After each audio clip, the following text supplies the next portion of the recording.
nice tempo. Goes baseline, watch out. Oh, my! Oh, baby! All the way down the runway for a big-time throwdown.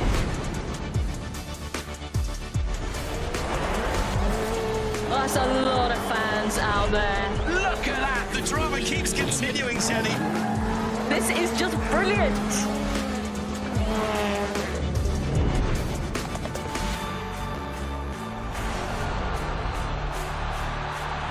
He strikes. Start as you mean to go on. But this is the danger of the top two guys, and that nuclear weapon that is. Whoa, hello, goodbye. Score! In the back of the net. And shoots. Score! Of Serie A action. We'll bring you so much of it here on DAZN. Magnificent. That is tremendous. Catching up on any NFL game is easier than ever before. Going deep for it all. Devontae Smith. He has got it. Touchdown. Your Eagles are world champions again. DAZN is the home of boxing. Really spurs you on, gets you going. Let's make history. Pure power. Oh, there's no way back from this, surely.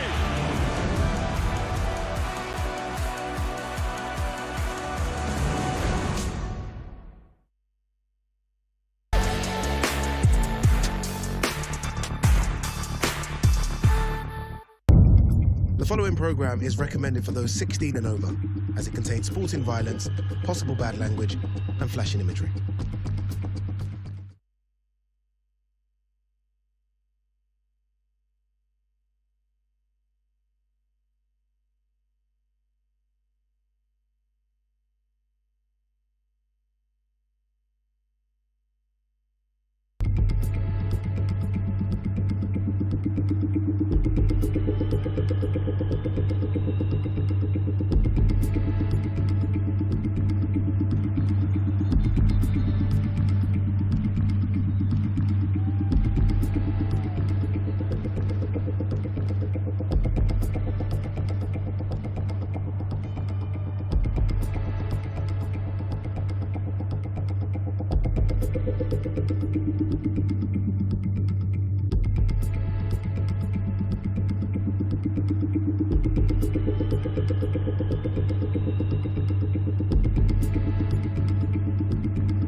Liebe Boxsportfreunde, hallo und herzlich willkommen zum großen Homecoming von Agit Kabayel live aus der Rudolf-Weber-Arena hier im wunderschönen Oberhausen. Das Ganze präsentiert von Queensberry Promotion, Gold Star Promotion und DAZN und unterstützt von B-Win, Vollterm-Dichtstoffe, Golden Next Trade und Top Golf Oberhausen.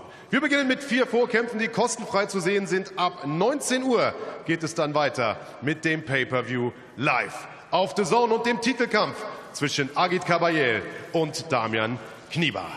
Der erste Kampf des heutigen Abends ist ein Duell im Cruisergewicht, angesetzt auf 8 mal 3 Minuten. Und ich rufe in die rote Ecke Milosav Savic.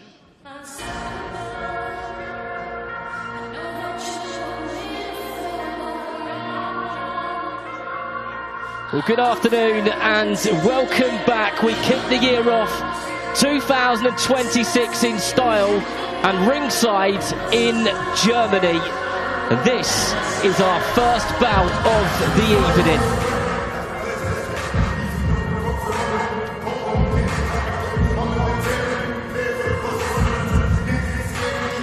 Und ich rufe seinen Gegner in die blaue Ecke, Oronzo Birardi.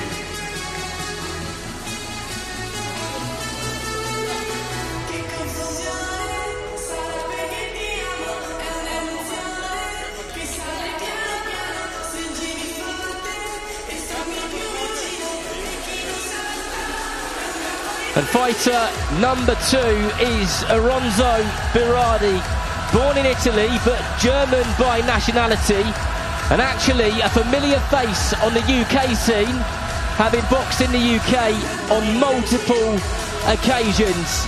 He is one tough man and was one of the first to go the whole distance with Alois Jr., who was on a knockout rampage at the time. Die Punktrichter in diesem Kampf sind Hendrik Schramm, Mauricio Rinaudo und Daniela Otten, ihr Referee Francesco Gippetto. Der Boxer in der roten Ecke ist 31 Jahre jung, 1,80 Meter groß und wog ein mit 89,86 Kilogramm. Seine Bilanz: 20 Kämpfe, 9 Siege, 7 Knockouts. Aus Novi Sad, Serbien, Milosav Savic.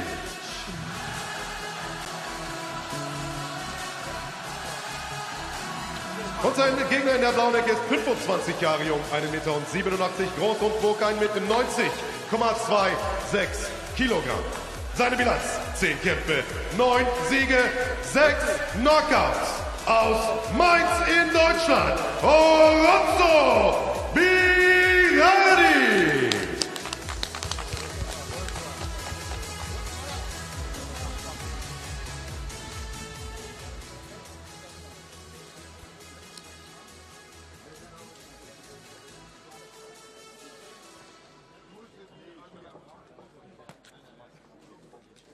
Well, here we go then. Bout 1 of the evening. 8 3-minute rounds in the cruiserweight division.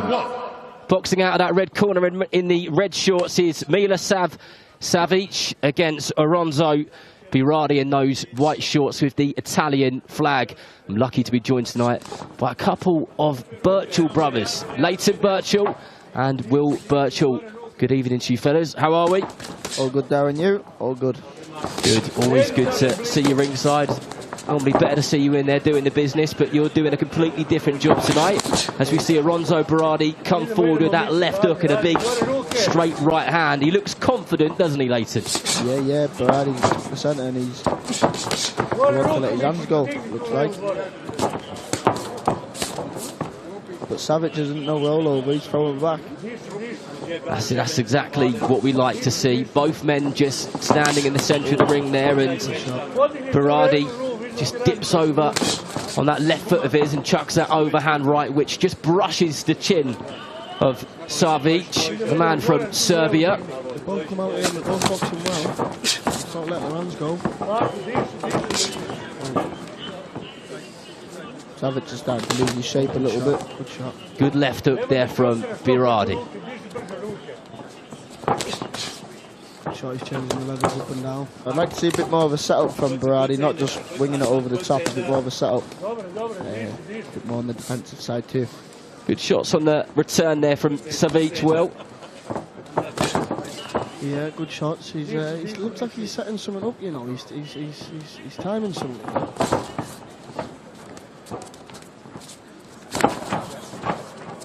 I think what you pointed out rather than just kind of looking for those one shots and those twos, Berardi needs to just do a little bit more work before, doesn't he, to have that success.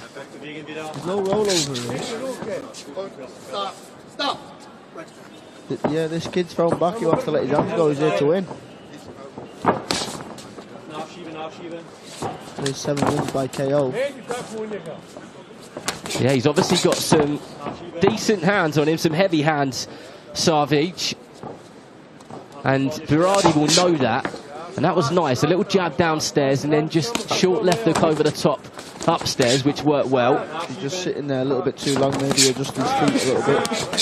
Good solid shots there from Berardi. Pushing him back now. He's just starting to get a little bit of confidence now. He's taken a few shots from Savic. And he kind of knows what's coming back and feels that he can take it. Nice and busy with that jab.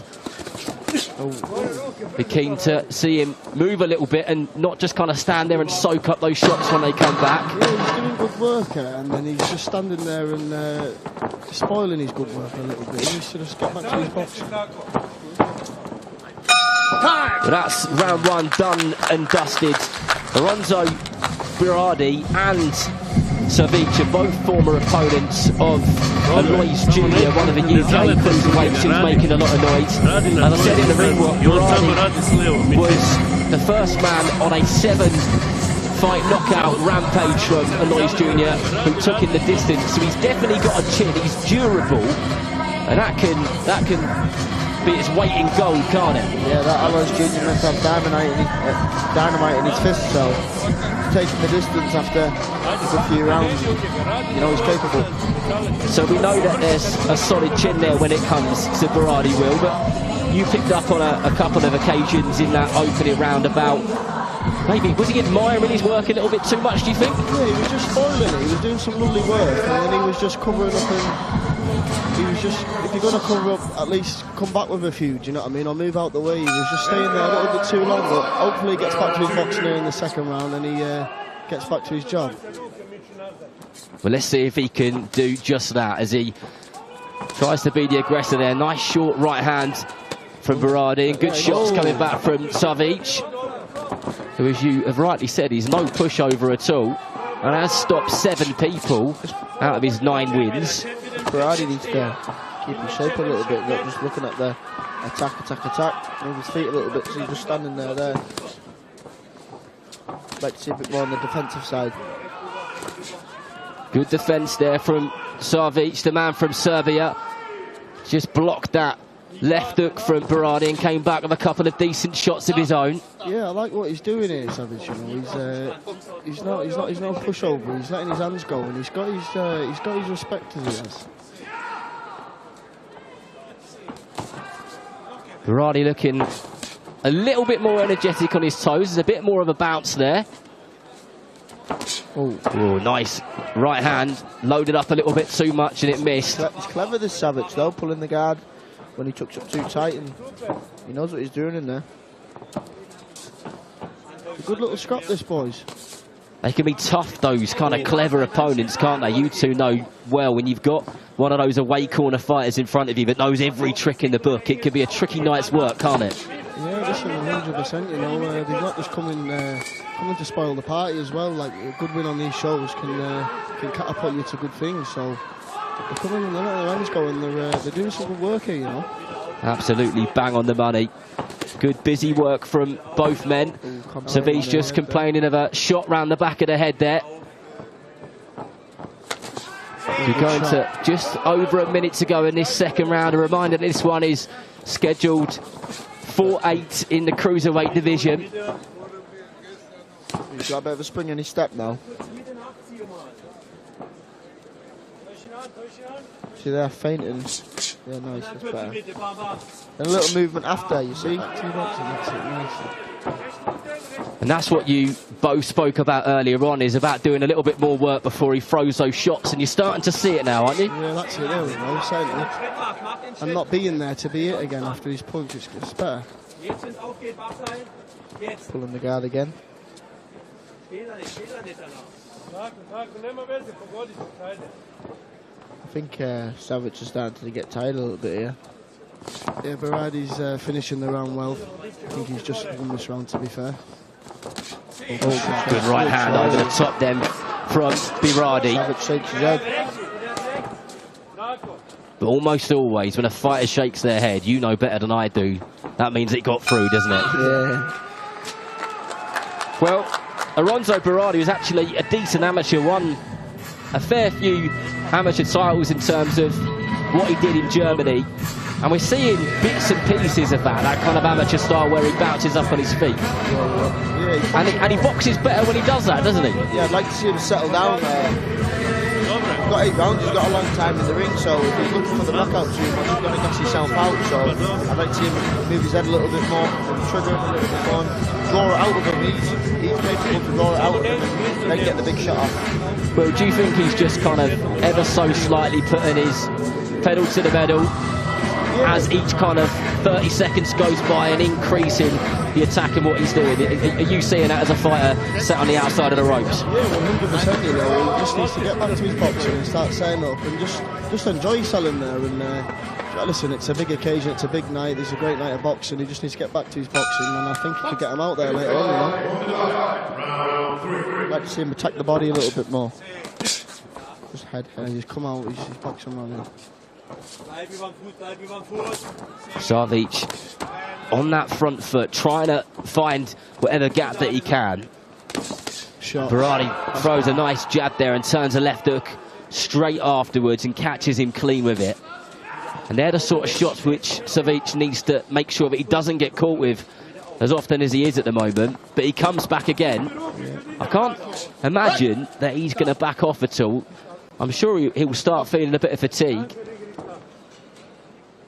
Just simple boxing here from Berardi, you know. He's that's all he needs, just simple boxing. That's better. Back on the jab.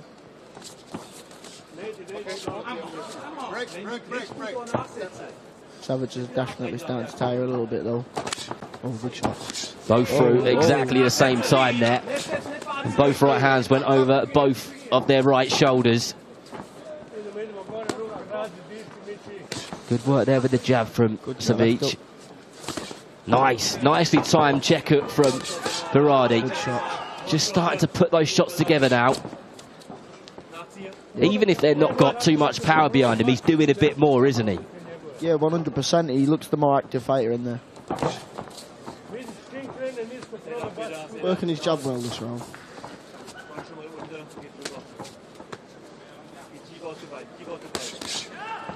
He loves that left hook, does Berardi. Lunges him with it. He comes a little bit high with it though. I'd like to see him tuck his chin into his shoulder and really put his elbow through the shot. And for me, it looks like Savic has picked up on it now, because almost every time that big lunging left hook comes in, he's catching it. And what Berardi needs to be careful of, correct me if I'm wrong, is he don't counter after he's caught it. Yeah, 100%, yes. Maybe even double up on the left hook.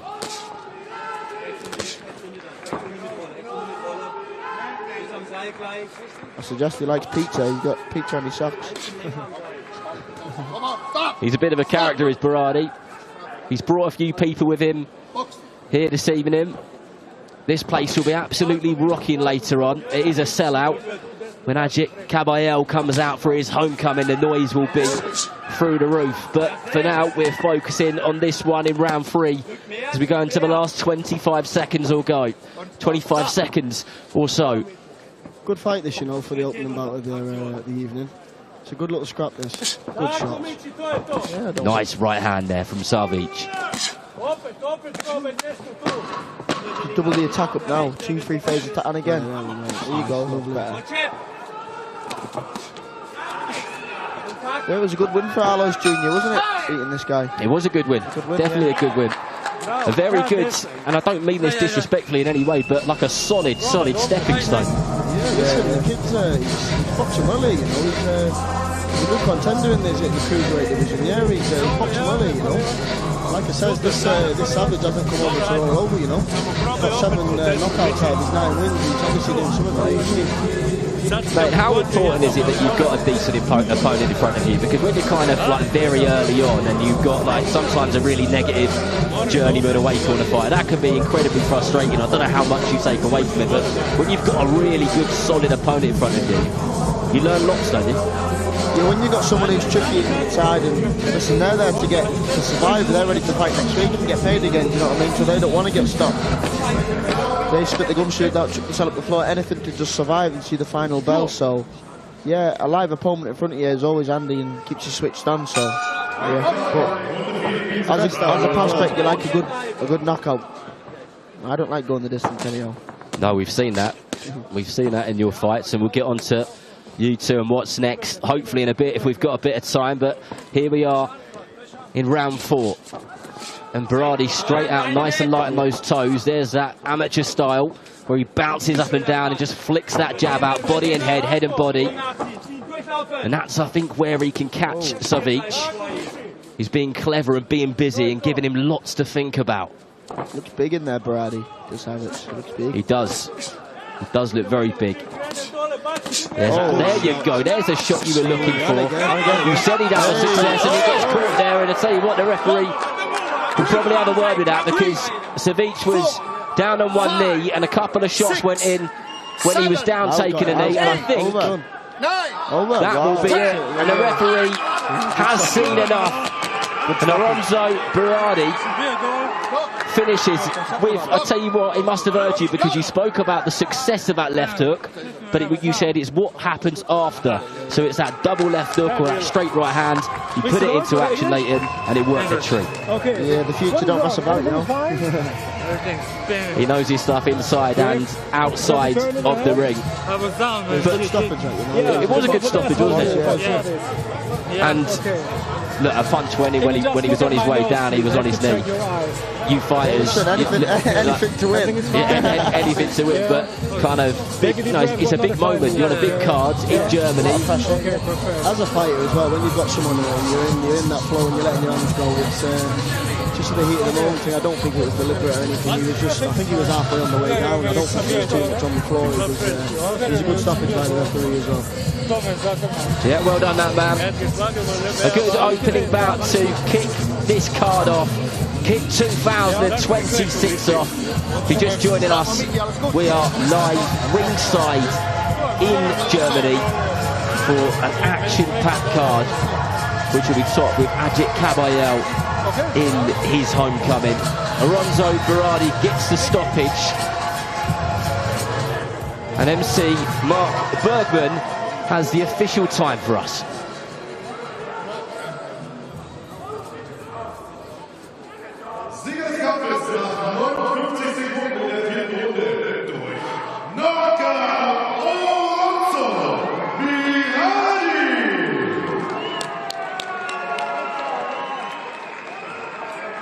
Well, I don't know what your German's like, chaps, but Berardi officially announced a winner with a knockout win. Looks good on his record as well, that does, and he'll be keen to move onwards and upwards and be involved in those bigger fights. And we've seen he's been over to the UK, he's been all over the place in Europe. He is one of those typical has gloves and gumshoe, will travel type of fighters, and we love those kind of guys. Yeah, the same as my brother Nelson got the call 2-3 days ago, Wednesday, was it Wednesday? Wednesday or Tuesday night. Straight away, jumped straight on the plane a couple hours later and flew over, and hopefully big performance later on. That psychologically has got to be a, you know, like you've got to be a particular type of fighter to be like that, Will, haven't you? Oh, of course, yeah. You've got to be ready, you know, in this game. You've always got to be ready to show up, and that's exactly what we're coming to do, and hopefully a big performance later.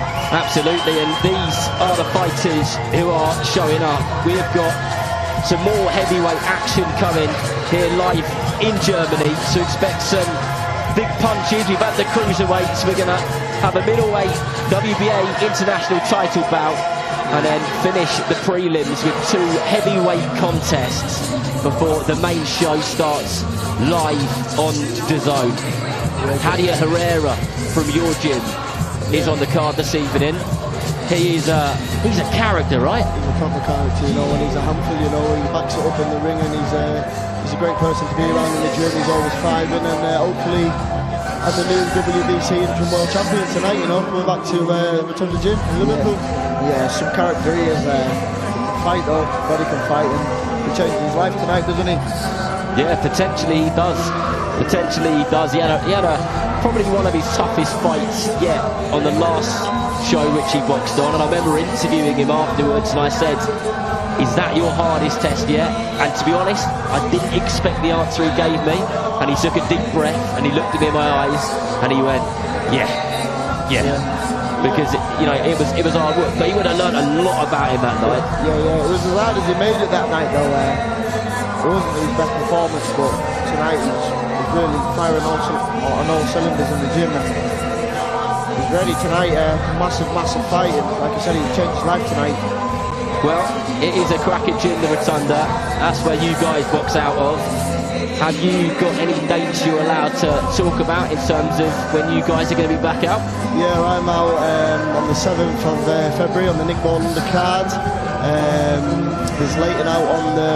We're not too sure about that yet, we can't say too much, but he's out soon again. And we've got Nelson out again on the 24th of January on the Moser Town undercard, 2 weeks tonight, fighting for the Youth Commonwealth title. So yeah, exciting times ahead. Yeah, Nelson's out tonight, so all goes to plan. Well, here's what Kabayel said about his fight later tonight.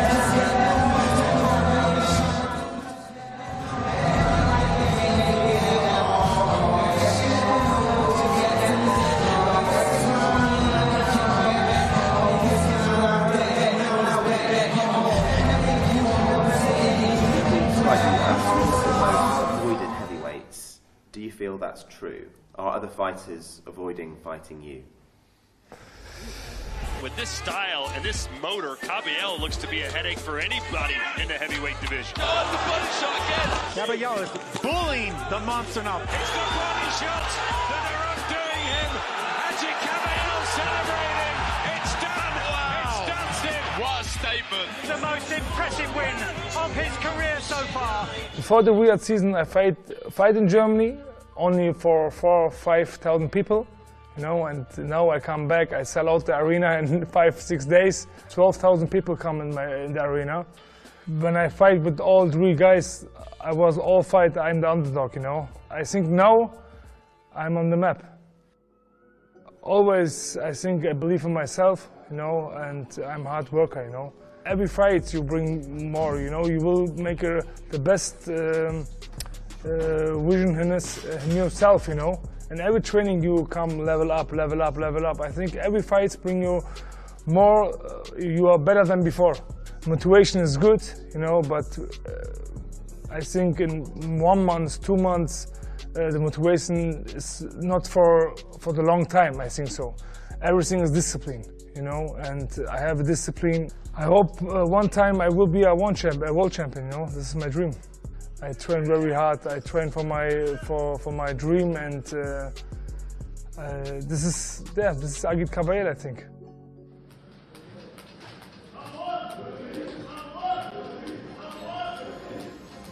My coach is like my second father, you know. He see everything what I make, you know. When he see I make everything perfect, and he not talk so much, but when he see I make in the sparring time we have big problems. But in the condition and the muscle training, you know, I train hard and everything is fine. Hard work, smart work, discipline. This is my focus, my mentality. 26 fights was everything fine. Why not? Why I will change? You know, everything is perfect. I never lose. It's good. First about Damian Knyba, you know, this is the first step, and after, why not, the world title shot, huh? Whoever, for me it's no problem, I fight everyone, you know, for me it's no problem. The first fight is in January, we have a long time in the year for the second fight. I fight in the year 3 times, for me it's no problem. I like fight, I train for this is my life. The situation is not easy, you know, not to give me the name, he say Kabayel is the boogeyman in the heavyweight division, huh? All guys in the heavyweight division will not fight with me. But Usyk gives the belt, and now is WBO champion Fabio Wortley. And We will see after my next fight what is the situation, you know. But first about I fight with Damian. After my fight, maybe we will see what comes in the future. Now my motivation is my family, my daughter. You know, this is one of the biggest motivation right now. And I think I make everything for my family. Every fight I go in this, it's the same situation, you know. I go in the ring, I give my best performance. I fight for my fans, you know. This is the best thing what I can make, you know. And no, I have no pressure. The fans will say this, where's Kabayel? Look in the rankings. You know, I had to say myself, I'm the biggest fighter, I'm good, you know. The fans will say Kabayel is good or he's not good. Alexander Usyk can be crowned right here, right now. He is undisputed for a third time. I think Usyk, you know, this is the best fight for me. You know, I think also for the fans. I say this more time. We have so much Ukrainian people in Germany. It's easy to sell out the tickets in 1 week. You know, we can go to the stadium, the biggest stadium in Germany. I have a big community also here, and why not? I think for the fans, this is the biggest matchup right now. But yeah, first about Damian, and after we can talk. Well, fellas, gotta say that the heavyweight division is unbelievable at the moment, isn't it? There's so much going on. There's so many great characters. A big performance tonight from Kabayel potentially sets up. You know, he's got a win tonight. Massive clash. A big clash is maybe like a Daniel Dubois or one of those big names, right?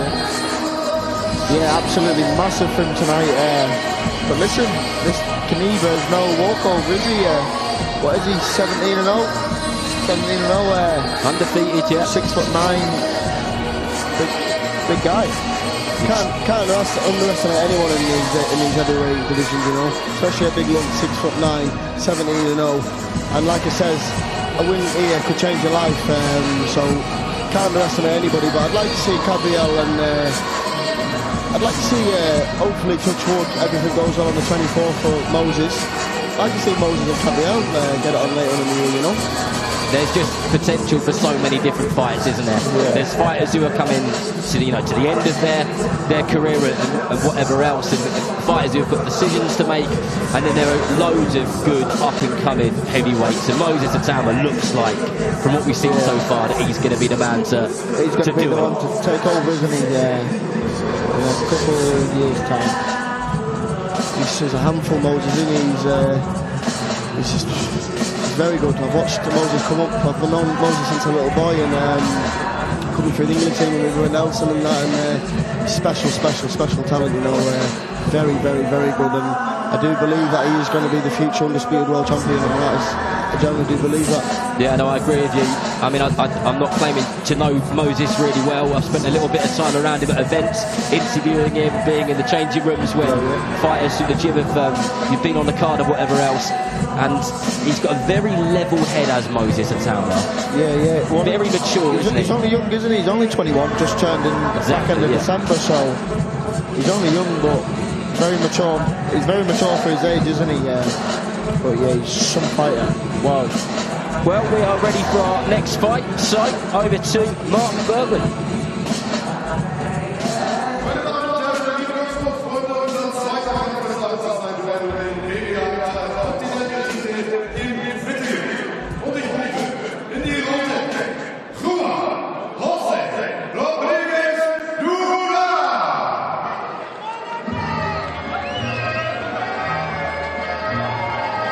The sound of that Mexican music, the sombrero, the whole outfit tells you that this man means business. Juan Jose Rodriguez Duran, 28 years old, from Mexico. He's a big puncher, having won 19 fights by knockout, and 17 of those have come in the first 4 rounds.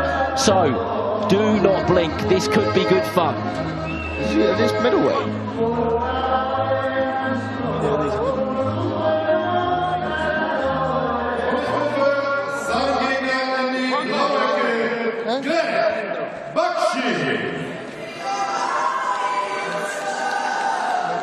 And incoming is Gleb Bukshi, an Olympic medalist and world champion. He is both a bronze medalist from the 2020 Tokyo Olympics and also a gold medalist from the 2019 AIBA World Boxing Championships as well, and doing fantastically as a pro. 6 fights, 6 wins. This should be a highly skilled contest.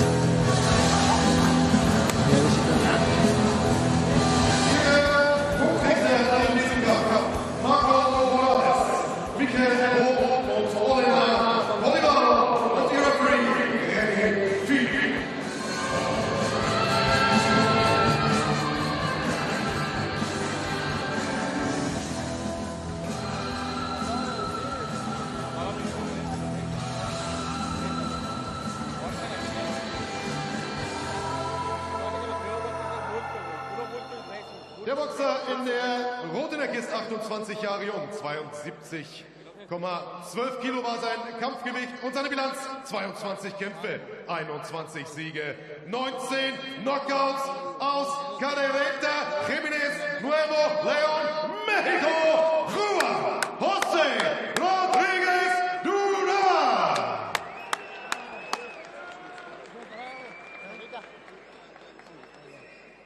Und sein Gegner in der blauen Ecke ist 30 Jahre jung, 1,85 Meter groß und er wog 1,71,66 Kilogramm. Als Amateur holte er Gold bei den Weltmeisterschaften 2019 und Bronze bei den Olympischen Spielen 2020. Seine Profibilanz: 6 Kämpfe, 6 Siege, 4 Knockouts. Er ist der amtierende WBA Intercontinental Champion im Mittelgewicht, Gleb Bukshi.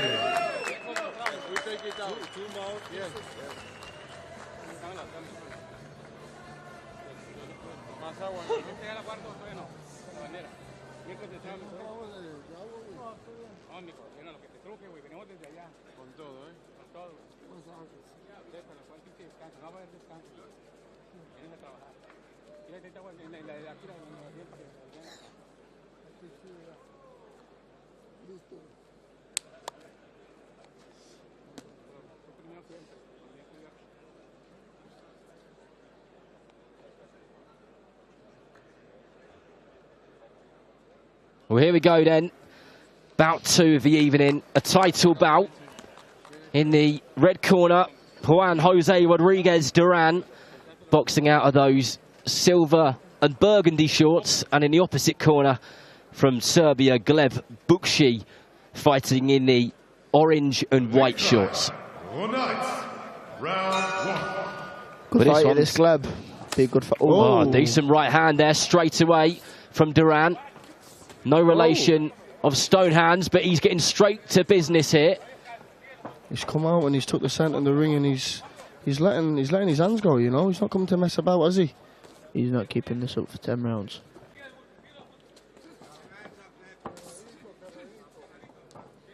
Well, Bukshi needs to just kind of get his feet in order, get some rhythm going. Good shot.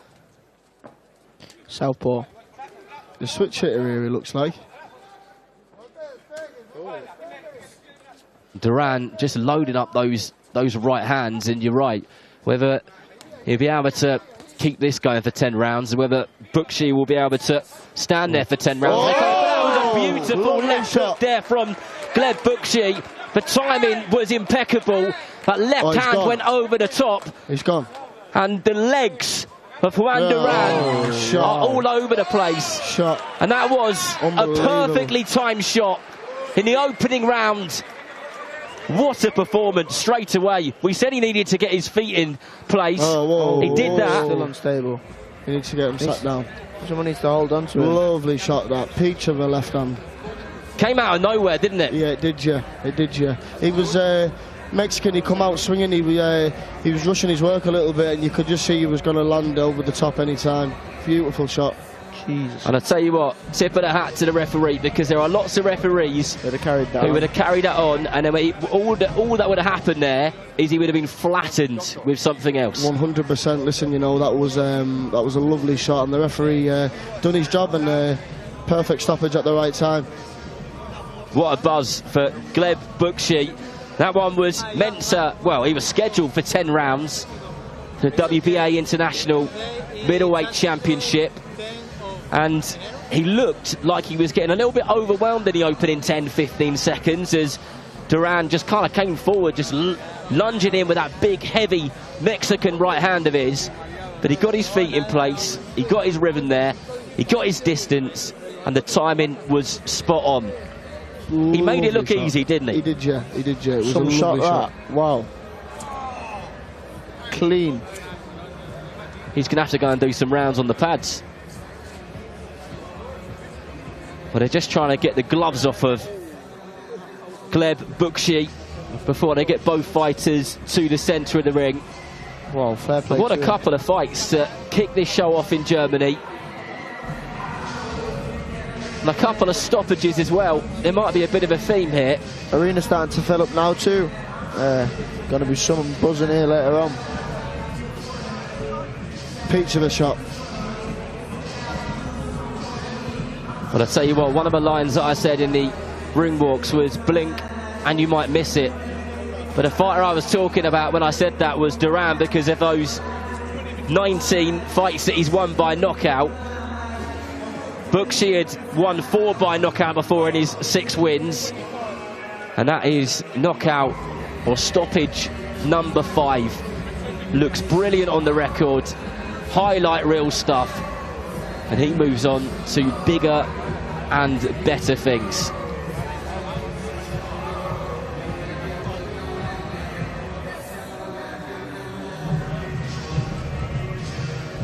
Well, Mark Bergman has the official time, so we shall hand over to him.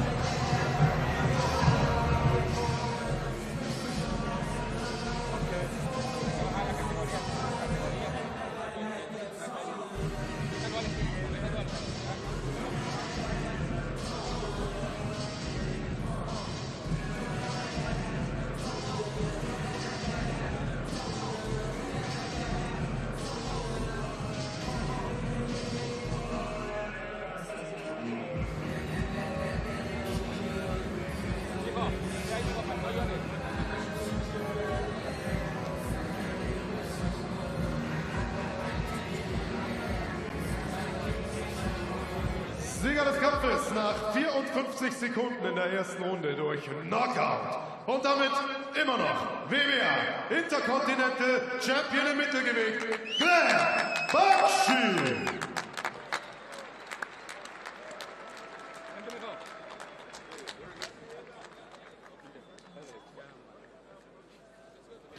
Well, no mucking about there from Gleb Bukshi, who was fantastic. He's going to be buzzing all night, isn't he? 100%. You know, it was a good win. And the kid come out and he nearly took his head off at the first shot, and he kept composed. And he just walked him onto a peach of the left hand. And yeah, like I said, beautiful stoppage, and referee doing his job right. Well, well done to him. Very, very, very good.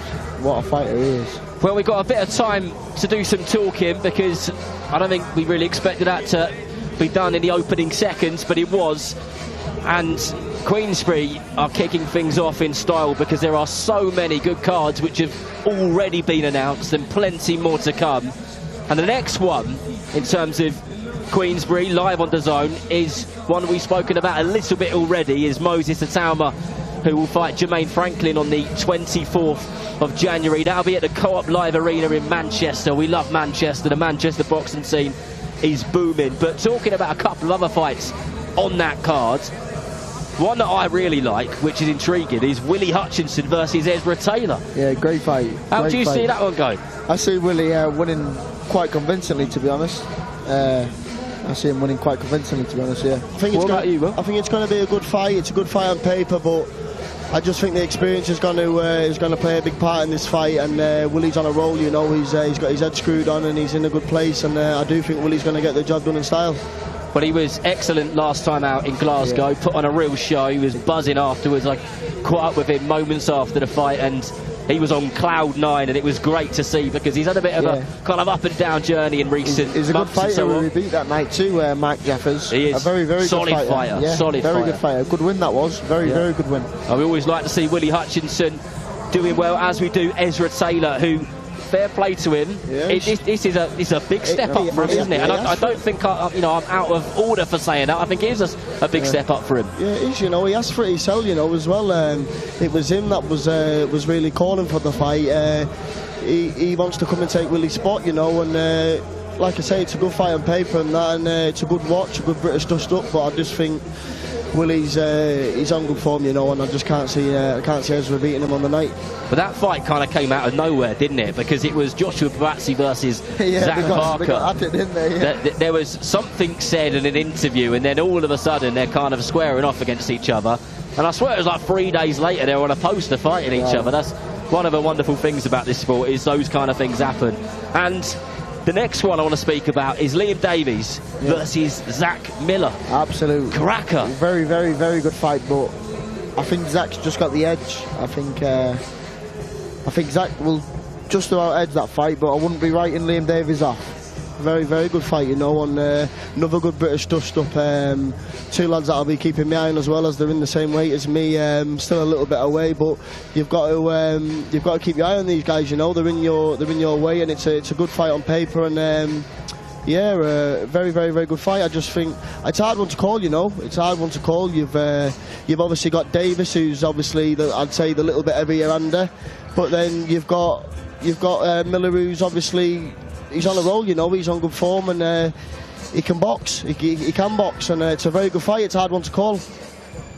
I can't see Liam Davies getting through Zach, though. He's very good at keeping him in his shape and keeping his composure, but I would not be writing Liam Davies off. He's meant to have dynamite in his fist, so I wish both men the best of luck.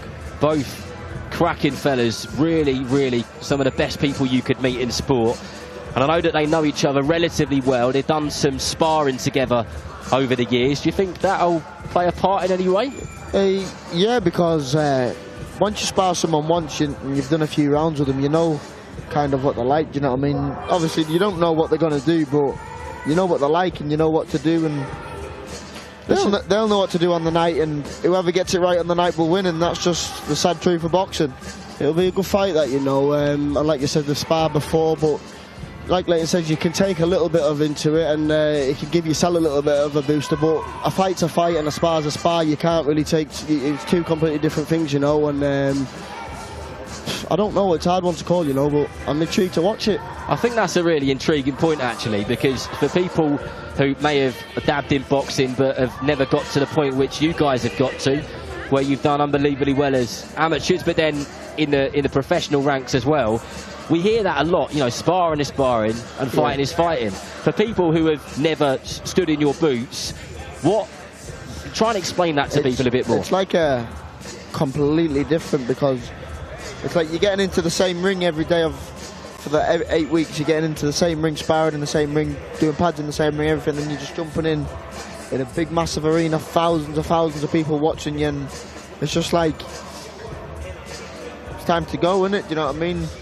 All them rounds in the gym is quite irrelevant now. I've got to go put it all to plan and do a job, so it is nerve-wracking, yeah.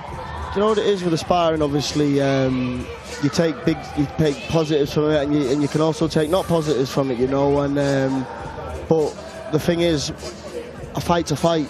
Do you know what I mean? And you can take a little bit of boosters from it and think, oh, I edged the spar and whatever, or I won the spar, I feel like I'm better than him, but you can't underestimate no one on them little gloves, 8-ounce gloves, no head guards, you know. It's a completely different thing when you get in that ring, and a lot of pressure on you. You're on the big shows, you're on DAZN, you're trying to impress everyone, and but yeah, listen, great fight, you know. Can't wait to watch it. The spar. Well, plenty to look forward to, both in the future and this evening as well. Roman Fury on tonight's card. We'll start with him, part of the fighting family. Yeah. I think I counted 9 professional Furies from over recent years. Roman was a late starter, even though he was around boxing his entire life, because of his upbringing and what life was like for him. But he never really kind of got involved until lockdown, really. That was when he properly got involved in it. How well do you think he could do in the pro side of the game? Yeah, he'll do well. I'm sure he'll do well. He's a fighting family, and Look, he's live on DAZN in Germany, and Agit Kabayel's undercard. It's a massive stage for him, and I hope he goes out, performs and does the job, and yeah, wish him all the best of luck. Absolutely, and let's just pick one more off of this main card before we look forward to the future. And we've had a quick chat about Javier Herrera earlier on, a man who is most definitely a character and a man who knows how to fight, always exciting. But let's just talk about the big one, which is Agit Kabayel versus Damian Knyba. How do you see that one going, Will? I'll be honest with you, I've not seen too much of Kabayel's opponent, but he's 17-0. He's fighting for the WBC interim world heavyweight champion at the end of the day. He's not going to be coming to roll over, is he? And obviously he's got a handful in front of him. As Kabayel's a very dangerous man. He's coming off a good win, and I expect a good fight. You know, I can't wait to see that one. Me neither. Well, that is all to come later on. Some good, solid German fighters on there as well. Plenty of heavyweight action, so it really is. If you like your heavyweights, tonight is a card for you. And then, talking of the future, you spoke about it earlier. You're going to be on this Nick Ball versus Brandon Figueroa show in Liverpool. That's a cracking card as well. But look, just looking at the names on now, we haven't got a graphic to show you, so apologies about that. But not only have we got one of the Birchall brothers on that, but we've got the likes of Andrew Kane as well, who just looks like he means business, even if he's walking into Morrison's, doesn't he? Yeah, he's some fighter, Andrew Kane. I think this is this WBC interim as well, what he's fighting for? That's correct, yeah. Yeah, massive fighting. Change his life forever as well. Yeah, so, listen, he said at the press conference, didn't he, the launch presser, this is his opportunity to change his life forever, and a man who's saying that means business, so... They do, but when you look at that boxing scene, we spoke about Manchester, but when you look at the Liverpool boxing scene, obviously Nick Ball is kind of heading that up and doing wonderfully, and kind of the attention and the attraction which he's drawn through the way that he's fighting and his style, that kind of mini Mike Tyson he almost is, isn't he? He's doing some great things. But then Andrew Kane, you've got Jack Turner, who just seems to keep finding a way somehow, somewhere. Yeah, he's one of those ones with dynamite in both fists, isn't he? Wow. Yeah, listen, he's Jack Turner's he's a phenomenal talent. You know, he's my training partner, and we do a lot of rounds. We do a lot of rounds in the gym, and me and Boo and Nelson and all the lads, we know how hard he can crack, and he's not just how hard he can crack, he can box, you know, as well. He's a good kid inside and outside the ring, and he's destined for big things. And yeah, do you know, the city of Liverpool's thriving at the minute for boxing. You know, there's loads of good up and coming kids coming through, and obviously Nick Ball's leading the way. I also fought on the last Nick Ball show, and that was an unbelievable show, you know. So I can't wait for this one to come around. Can I clear something up, Will? Right? Yeah. I've said this on commentary, and I might have got it wrong, but you're going to tell me I've got it right. You didn't really have any intentions of going pro until about a couple of years ago, did you? Because is it right that it was on a show in Belfast where Dev had a chat with you and you said, no, I work with my dads, and he didn't really have too much of an intention to get involved in the boxing game. You're going to leave it to the other brothers, but you've been swayed. Am I right or am I wrong? You are right, you know. I can't remember if that was Nelson's first fight or second fight on Queensbury, and when I walked into the arena, it was obviously also my dream once upon a time, you know, and I see my brothers doing good things, and I thought I need to get, even if I just go back to the boxing gym just to train, you know, just for my own mental health and my own mental space, and I started going back, and I thought, you know what, I'm going to do a few rounds with my brothers. I thought, there's no better person to tell me if I've still got it or not. They're going to be honest and tell me, and I done... they might not say it, but I felt like I'd done pretty too well against them, you know. So yeah, I thought, you know what, I'm going to give it another crack at it, and here I am now, you know, 3-0, 3 knockouts. Crazy guy. Coming from a 4th knockout in a row. What's your thoughts and feelings around that one then? Yeah. William's always had it, you know, and William set it all off for all of us. We was footballers before we was boxers, and one day William said, I want to go to the gym, Dad, and my dad took him to the gym, as well as me and Nelson. Just never ever looked back since. William had a few bad decisions in the amateurs and walked away for a little bit, but he's back now where he belongs. And look, we're all signed with the biggest promotional in the world, so we're not doing something bad, are we? You're certainly in a very, very good place. And do you know what, I was thinking about, you guys popped into mind when I was thinking about the amateur side of the scene. And the reason I thought about it is because Delicious Ori. Yeah. I was thinking about Delicious Ori, who obviously was an Olympian and did some good stuff as an amateur fighter, and then just found out that the pro game wasn't something that he kind of really wanted to do. And another thing which gets spoken about a lot is how different the amateur side of the sport is and the pro side of the sport. Earlier on I asked you to kind of put people in your shoes to try and understand it when you're talking about sparring and competing. What is it about those two things? It's like the pros to the amateurs, it's like a different sport altogether. But yeah, I prefer the pros, and listen, I'm getting paid for what I do, and I love to do it, and I love beating people up, so why not get paid to do it? Yeah, the pros, you know, obviously I've not boxed amateur since 2009, but I had 70-odd amateur fights, so I know a little bit about the game, and it was the pros to the amateurs. It's a completely different, utter sport altogether. You know, you can't.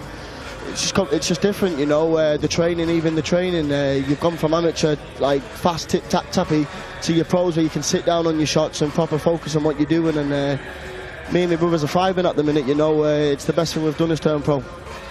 Well, we're enjoying watching you in the pros, and in terms of enjoying watching and looking forward to stuff, St. Paddy's weekend in Dublin is yet another Queensberry show, topped by Dickens and Kakachi. But also, before we get onto that one, another one of your stablemates, Pierce O'Leary, who's fighting Mark Chamberlain. Yeah, talk us through that fight. Great fight, you know. Pierce is on the roll, you know. I've been training with him now for the last 4 or 5 months, and he's a phenomenal talent, you know. They call him the Big Bang for a reason, and I generally do believe he's destined for big things. And great night of boxing over in Dublin. I'm looking forward to that one also as well. It just keeps getting better and better, doesn't it, with Queensberry? You know, every couple of weeks now there's a different show, and they're just great fights. Also looking forward to the Dickens Kakachi fight. That's going to be brilliant. And unbelievable show. Can't wait for it. Tell you what, Dublin will be rocking that weekend. Unbelievable. That might be one of the best boxing weekends in the calendar, that one. I think the undercard got announced today, didn't it? And some good talent on that there undercard. That Bobby Flood, who signed to Queensberry also, he's just been announced on it. What a fighter he is. He won the Europeans as an amateur. Very good fighter. Very good. Standout amateur. And do you know what? A fight which I haven't seen loads of people screaming about yet, but they will be afterwards, and I genuinely think this will be a cracker, is John O'Carroll versus Cole Murphy. Have you seen Cole Murphy before? Yeah, we have seen a bit. Not yet. We have seen a bit of Cole Murphy. Obviously, we've also seen a bit of John Joe Campbell. But me and my brothers will be watching that fight up close, and we'll be watching it. You'll be watching it. It will certainly be an interesting one. And Dickens versus Kakachi wasn't one I really kind of was putting together in my head, but another really good one. Very good one. And Kakachi loves it, doesn't he? Like, he's never in a boring fight. Yeah, not half.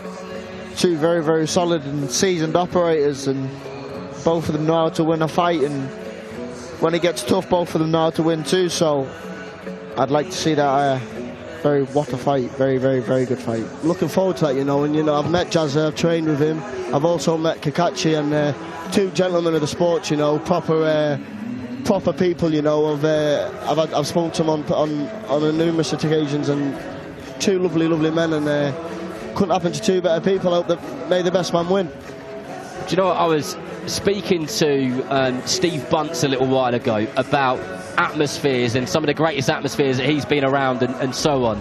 And one of them that he mentioned was Dublin and a Katie Taylor walkout in Dublin. Yeah. And that weekend, those headline fights are going to be phenomenal, right? For the third time, because a lot of people listening and watching won't ever experience what you guys experience. No. But even like as somebody on a, you know, lower down on the undercard, when your name gets read out by Thomas Tribe or whoever it is, and you walk out into an arena and the lights are bright and you can feel them warm on your back, and your music comes in, you can see your people, and you make your way down to the ring.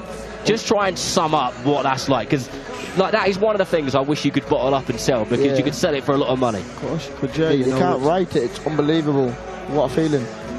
It's the night you dream of when you go into them working men clubs as a young lad, you know, when you're fighting on the amateur shows and you're telling all your mates on boxing on the weekend. And then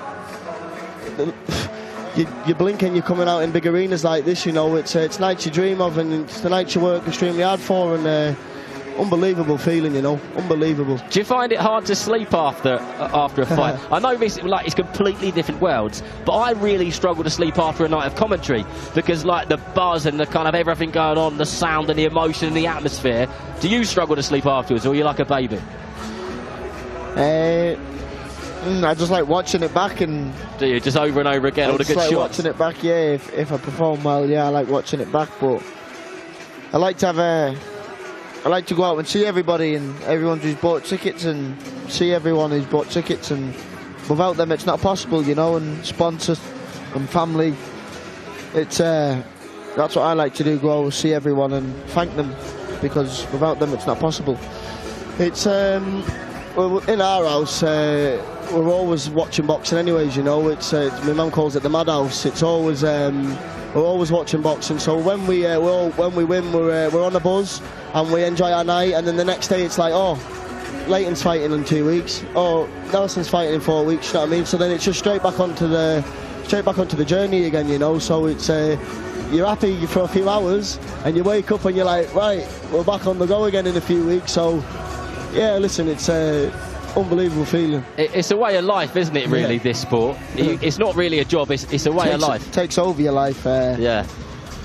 But that's your job. That's our job at the end of the day. It's meant to take over our life, so it's our job, and we love what we do. Do you ever get the hump with it?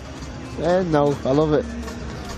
After bad spars, and maybe so, but I'm back in the gym the next day and learning and improving, so it's my life, and I love it, so if I didn't love it, I wouldn't do it.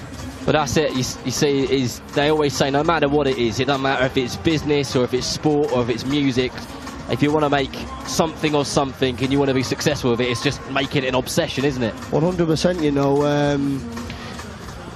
What it is as well, me and my brothers, we love doing it, you know. We all live together in Liverpool. We eat, sleep, train and repeat, you know. It's our life, and listen, in this sport, it's not a hobby. Do you know what I mean? It is your life, it's your job, and at the end of the day, one shot can change your life, so you've got to take things very, very seriously. And yeah, listen, it's unbelievable, you know. It's a great feeling to be on the journey with your brothers as well. What about people kind of listening to us babble on here as we wait for the next fight, who maybe who love the boxing, who watch it and have been to ringside, but have never kind of had the guts to kind of go to a gym and train and get involved? What would your message be to them? Yeah, just take that chance, you know, because boxing brings discipline and respect and shows you a new way of life, you know. So, well, it's all I've ever knew, so yeah, just take that chance and go, and I'm sure they'll enjoy it. Well, here's a little small example. Just look at me. For like you says, me and you talking about it the other day in Belfast. 18 months ago, I wasn't boxing, I was working.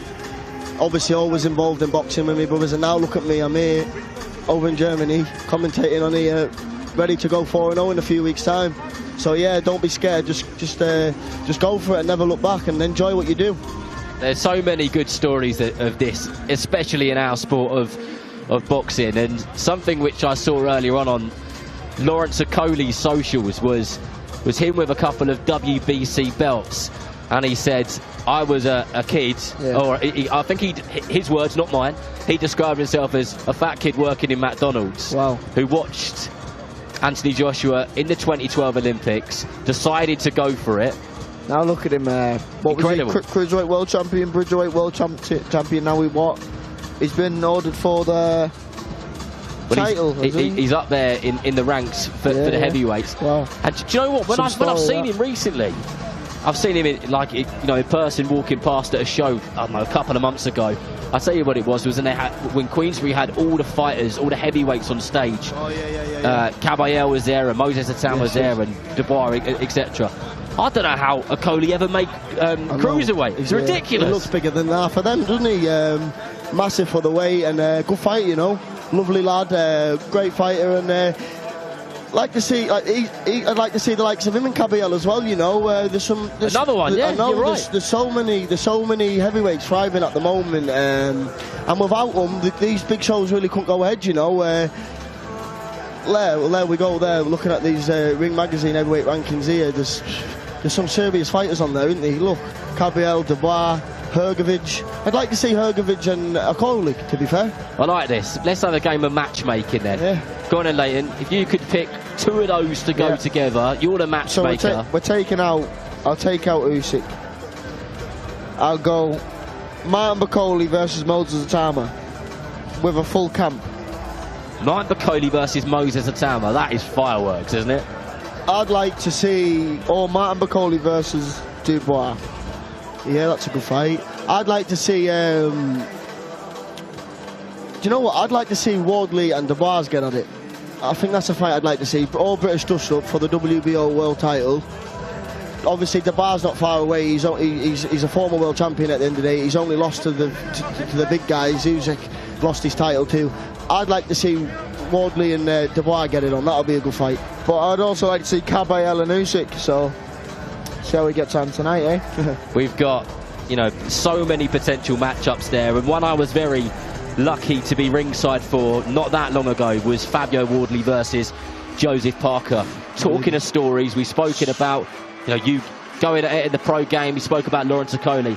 Fabio Wardley never had a single amateur fight. I know people are sick of hearing that, but that, you know, I think that is quite something, isn't it? Of course it is. Now look at him, #1 in the world, Ring Magazine heavyweight rankings. So he took that chance. That's it. Opportunity knocks. 100%. You know, like you were just saying there. For anyone that haven't done boxing or out like that, Fabio Wardley's a prime example. You know, he's never had an amateur fight, and like you said, I know people keep saying it, but that's the reality to it. He's never to go and jump in and 20 fights later, knocked 99% of them out. WBO world champion, knocking on the door for the big boy Usyk. Sign me up. Do you know another one with Wardley was that night at Ipswich Town when the rain come lashing down, and it was like something. It was like something. Like a Rocky story. It was. It was like a Rocky story, and he was well and truly down on the cards. And I looked around at everyone ringside as people were kind of just sort of shaking their heads, thinking, "There's no chance. Like you've reached where you're going to reach." Justice Hooney was just a bit too good.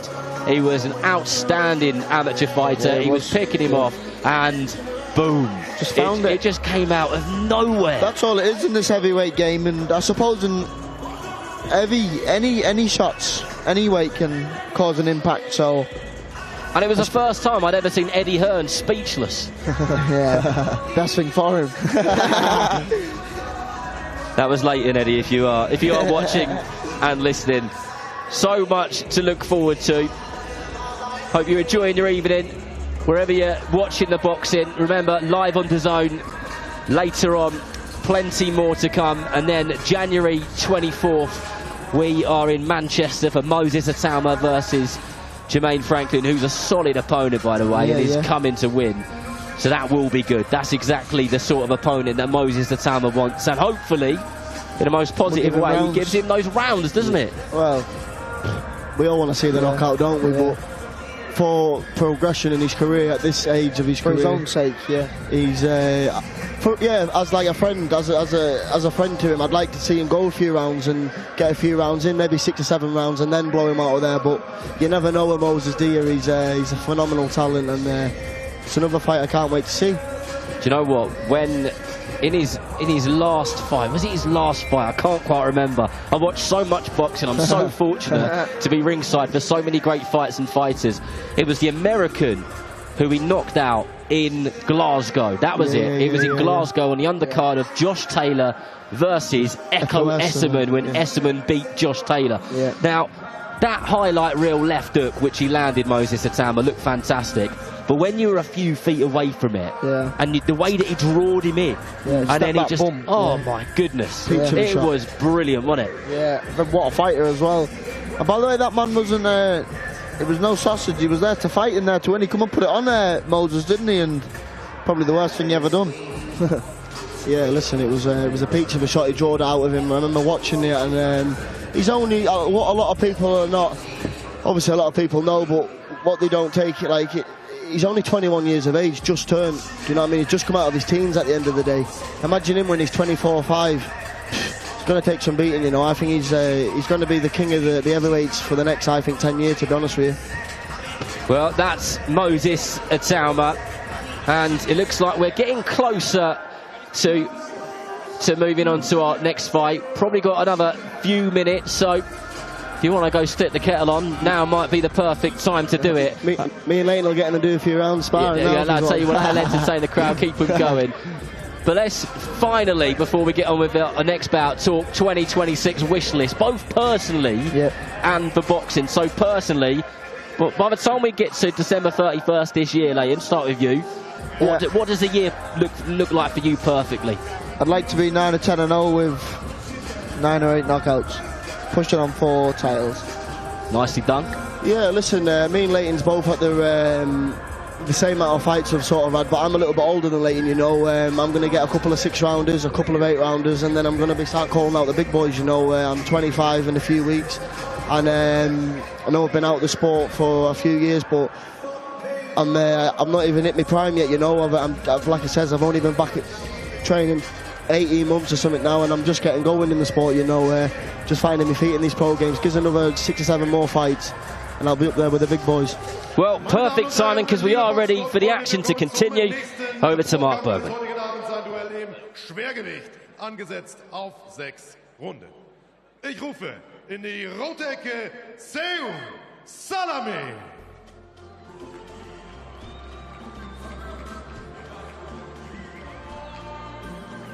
Well, the action does continue, and a man dancing around on the stage and will make his way down the ramp is Seun Salame, who has shared a few rounds in sparring with the likes of Agit Kabayel, but also he's been invited to a camp or two with Alexander Usyk, one of the greatest heavyweights to ever do it.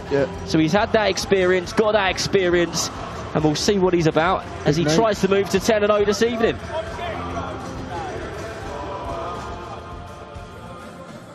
Und ich rufe seinen Gegner in die blaue Ecke, Triple D, Daniel Dietz.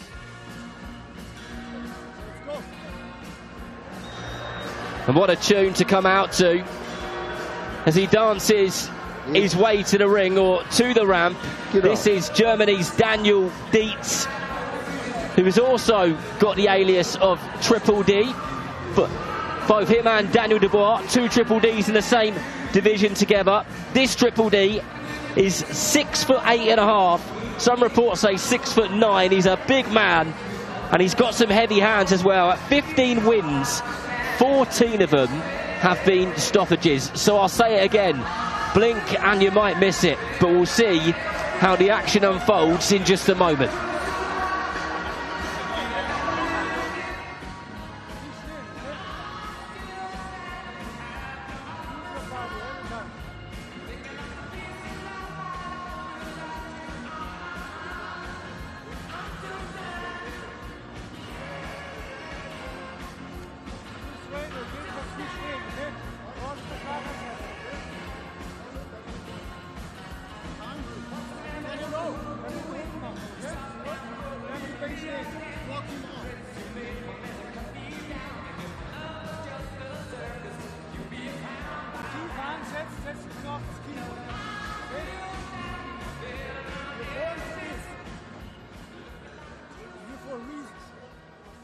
Ihr Punktgericht für dieses Schwergewichtsduell: Francesco Cipetto, Mauricio Rinaldo und Daniela Otten. Und Ihr Referee im Ring, Henrik Schramm. Der Boxer in der roten Ecke ist 29 Jahre jung, 1,97 Meter groß und wog 116,4 Kilogramm. Als Amateur war er Staatsmeister in Österreich. Seine Bilanz als Profi: 9 Kämpfe, 9 Siege, 7 Knockouts. Geboren in Nigeria, lebt und trainiert er in Wien, Österreich, Seun Salame.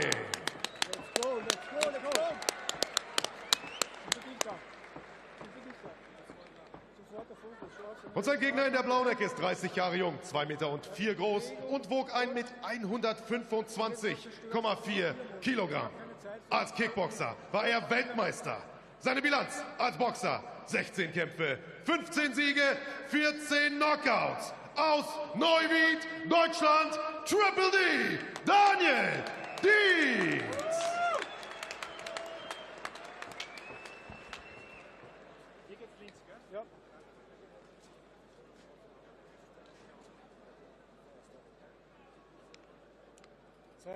Well, we've had a bit of a theme this evening. 2 fights, both haven't gone the distance. Will these heavyweights continue that theme here in Germany? Şayun Selami fighting out of the red corner in those white shorts with the black trim from Austria. And Daniel Dietz standing at 6'8.5" from Germany in those black shorts. Both fighters in the orthodox stance, and they are coming out swinging instantly.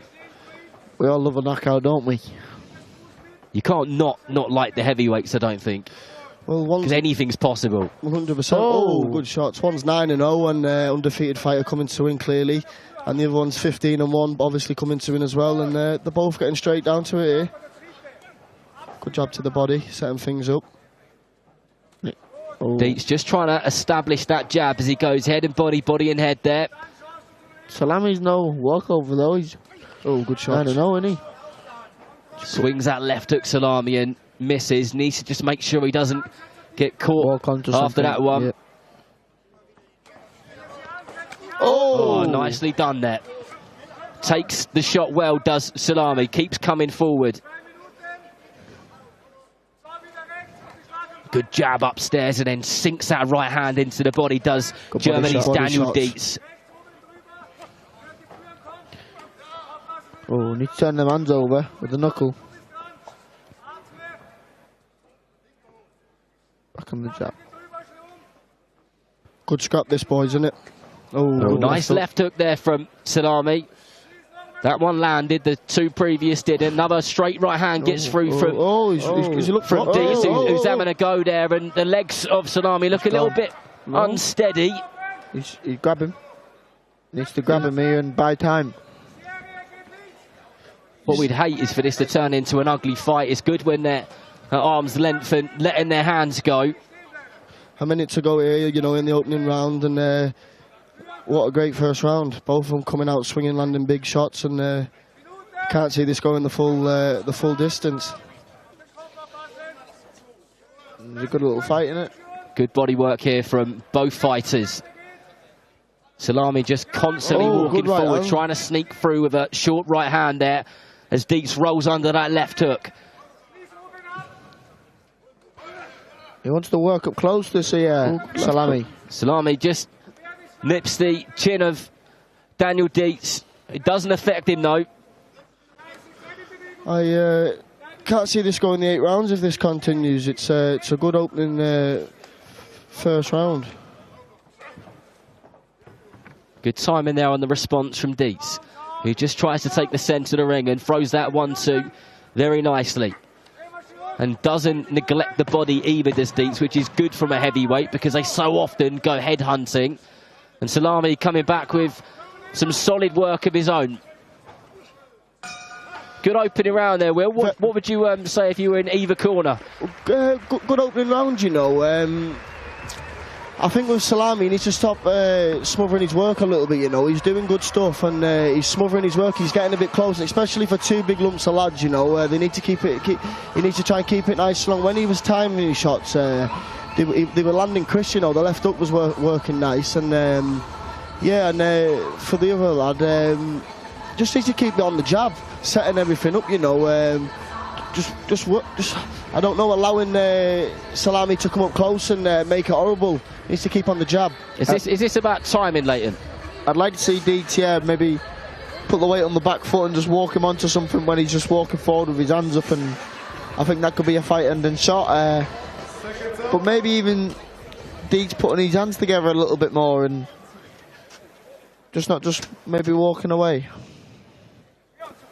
Let's see what round 2 has got to offer. As we said, this one is scheduled for 6 3-minute rounds. Whether we'll get to the 6th and final round will be another thing. Paper for 6 rounds. It's hard opening round to score, you know. Good shots. Both exchanging heavy blows in the opening part of round 2. Good body shot. Maybe jab a bit more. They're setting up there, you know. He's timing something, you know. I can see it coming.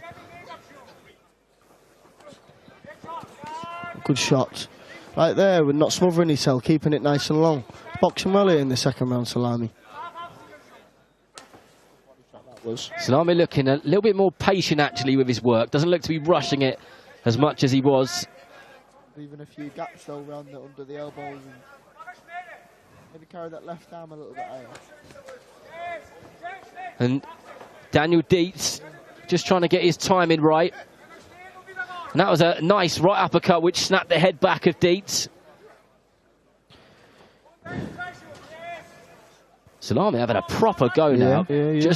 Just trying to rough him up as well. Get back to his boxing, Salami. Stop smothering himself. I think he just likes to be up close, doesn't he? And just wants to have a scrap. There's much more to boxing than that, though. I mean, it looks like Dietz is getting a bit knackered of Salami just walking forward constantly. And it doesn't look like he's got quite enough at the moment to kind of keep him at bay, does it? But how long can Salami keep this going for?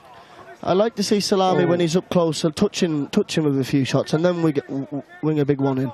He's just looking when he gets up close to that one big shot, and he's covering himself up nice, his Dietz.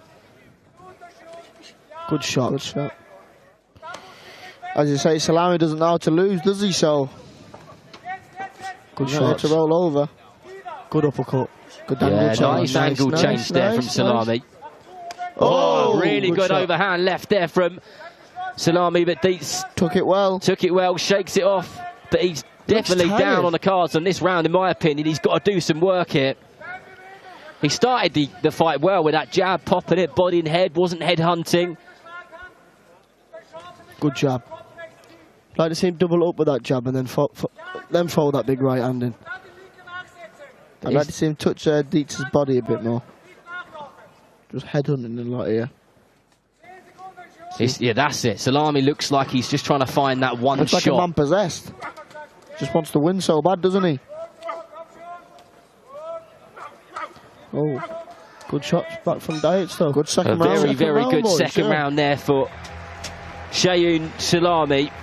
And with 2 rounds gone, it does look like Daniel Dietz is running out of options a little bit here, doesn't it? He's running out of steam. Salami's coming on strong there, and looks like he's breathing heavy a bit in that corner. And Salami looks a bit fresh, so wonder if we can see a little knockout. Well, what do you do with... Like I said from the end of the first round there, he just needs to work his jab a bit more and keep Salami guessing. He's just allowing Salami to come forward and fight at his own game. He needs to get a few feints going and get that jab working and then work off that and go from there. But it looks like for me in that corner there, he's looking a bit tired, you know. If it keeps going the way it is, I can see Salami coming out as the winner, you know. Generally a good operator is Daniel Dietz. Only 1 defeat on his record, and that was a split decision in an IBF title fight. So, never been stopped. I think there's one thing that we've learnt from this heavyweight game, boys, is one shot can change a fight, and he just needs to keep his boxing going, Salami, and I can see him getting the victory here. Salami starting this round in exactly the same way that he ended the previous round, and that is walking forward, that's better, digging away at that body. But good to see Dietz coming back with something there. If he's going to be on the ropes, he needs to work. That's much better from Daniel Dietz. Oh, a swing and a miss there, blimey. Nearly took out the cameraman. Good right hand. He's getting to him here. Feet slowing. He wants to grab an hold. Down, yeah. I mean, Salami, he's doing some solid work and he's getting through with some shots, but it doesn't look like Dietz is going anywhere, though, does it? No, it doesn't, no. Like I said, when he gets up there close, he's just looking for that. See that one big shot. He's not touching away. He's a good body shot from Dietz. Good shot. Oh, good right shot. Nice right hand there. He's very unorthodox, this Salami, isn't he, boys? He's throwing from all angles and... Well, they're sometimes the trickiest types of fighters to fight, aren't they? Because they don't throw shots how you're used to them coming at you. This Salami just wants to fight, doesn't he? He's always there in his face and winning them in. Good uppercut. I'll tell you what, I think he'll do this for 6 rounds as well if Daniel Dietz allows him to do it. Oh, he will just keep walking forward. He's got an engine. Oh, let's watch the heads there. Body shot. Looks a bit tired here, this Dietz. Just took a big deep breath.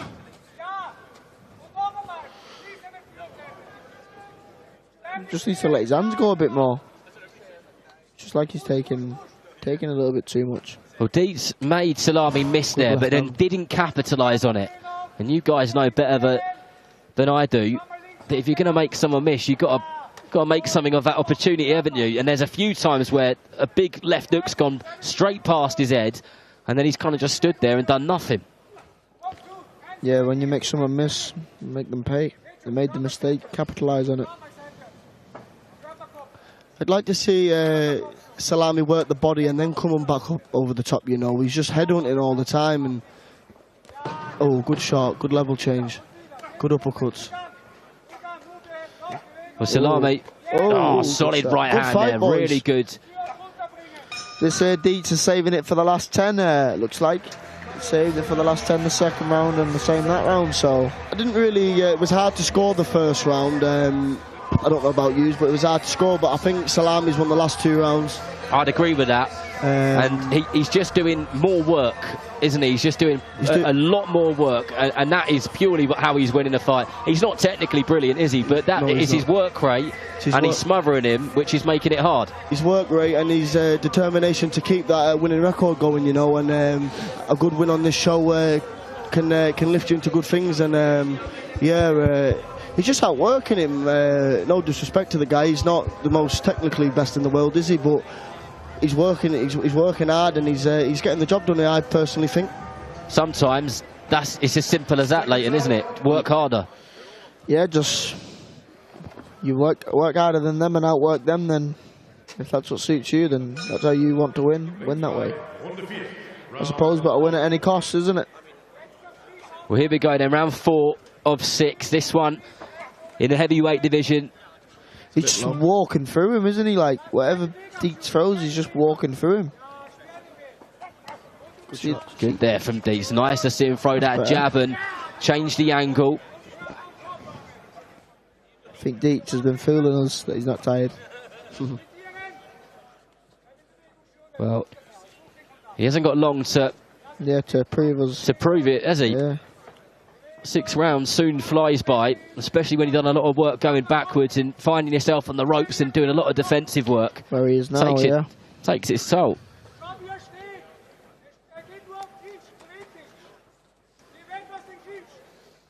If you have a good look round as well, lads, the arena's filling up nicely, isn't it? It's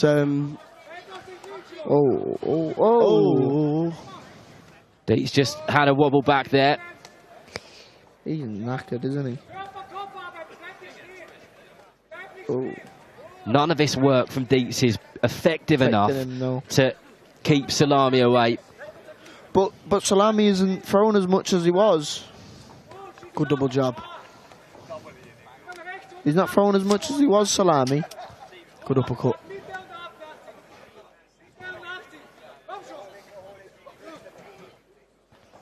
Oh. Salami is like a man possessed, isn't he? Just even before the referees allowed him to continue, he's kind of turning, just walking towards him. And he's making this a really, really hard night at the office. For Dietz, Dietz. For sure, but he's not throwing as much as he was. And there's not as much in his punches, it looks like, as there was. They're both tiring, ain't they? They've been working hard and holding. Do both men need to maybe do less, but do a bit more, if that makes sense? So a bit less moving and a bit more punching. Exactly that, rather than just kind of walking forward over and over again, throwing the same kind of rhythm and style of punches at the same power, because it's not really working for either of them, is it? I mean, well, it is working for Salami because he's winning this fight, in our opinion. I think Dietz has maybe hated this round. Yeah, caught some cleaner shots. He's just got no effect, though, has he, on Salami? He's landing some good shots. Tired here. It's not eye-catching, is it? Good work. Good work there from Dietz, though. Reminds me a bit of Martin Bracoli. That's nice on the back foot there from Dietz. There was a good right uppercut which got through there, just above our commentary position at ringside. And this is much better. Some more effective work here. So we're going to the last few seconds of this round. And that was a much better finish, wasn't it? Yeah, it was. Yeah, it was a good round, like, you know. It was hard to score, to be honest with you. It was hard to score. It was much more like the first round.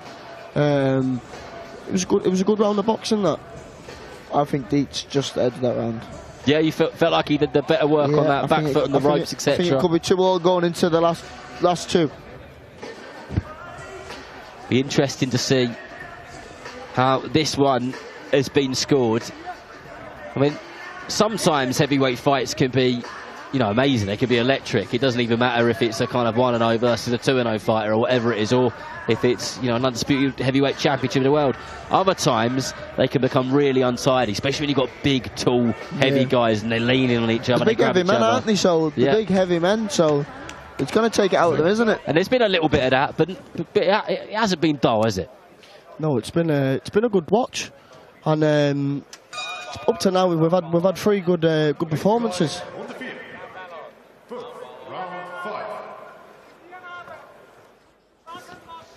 Well, Daniel Dietz is back out establishing that jab. We haven't seen him really trying to work that jab since round 1.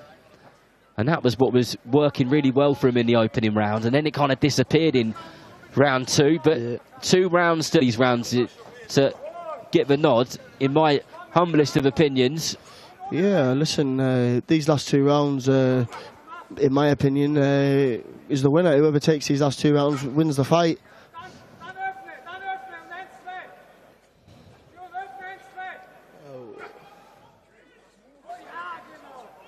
The edge.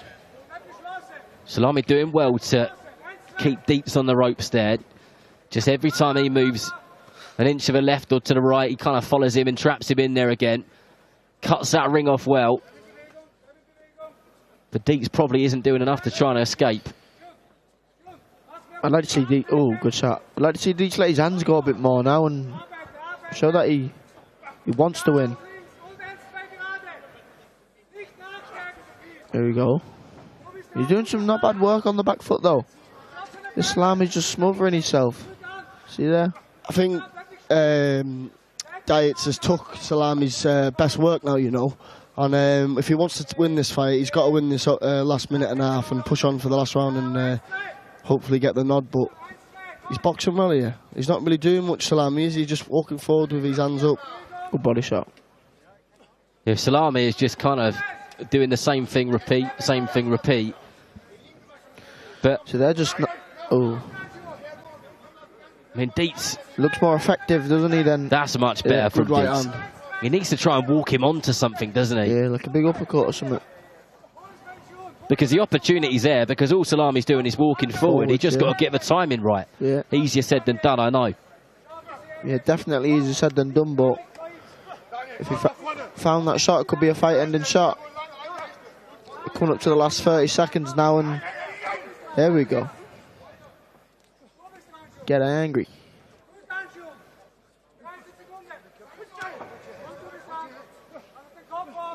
Just smothering himself again. And good body shot. It's become one of those fights where if you showed people 2 rounds and told them it was exactly the same round and it wasn't, they'd believe you, because that's exactly what it's been like. Tell you what, they're both 2 tired men in there now, ain't they? They're both swinging away though. Oh, good shot. He's left it to the last 10. He might have just nicked this with the last 10. Yeah, I tell you what, fair play to Shaun Salami, who's really had a go there, and he has not taken his foot off the gas at all. No, he hasn't. He's they're both trying, you know. It's been a good fight, and I think Salami just won that round, to be honest with you. I don't know, but from where I'm seeing, it felt like Salami just nicked that round, and I think if he wins this round, he's think he's a clear winner. Agree with that one, Leighton? I think we could have a draw here. Ooh. Did he just say Imagine if I call it and I get it, eh? Should have put £50 on it. I didn't think about draws, but actually, you might be onto something there. No one likes a draw, really, do they? The fighters don't like it, the crowd don't like it. No, you don't like a draw, but you do like to see a winner, but could be the sad truth tonight, boys. God, they're both tired, look. Oh, we're going to have it off here, aren't we? Right, well, will we see either or both fighters empty the tank in this 6th and final round? Both going for it. Salami doing what he does best, walking forward. Can Daniel Dietz find something from somewhere and catch him with a decent enough shot, which is effective? He hasn't found it in the 5 previous rounds, but that means nothing. It's been a big, a great prelims fight. Definitely. Great fight for the prelims. Good body shot.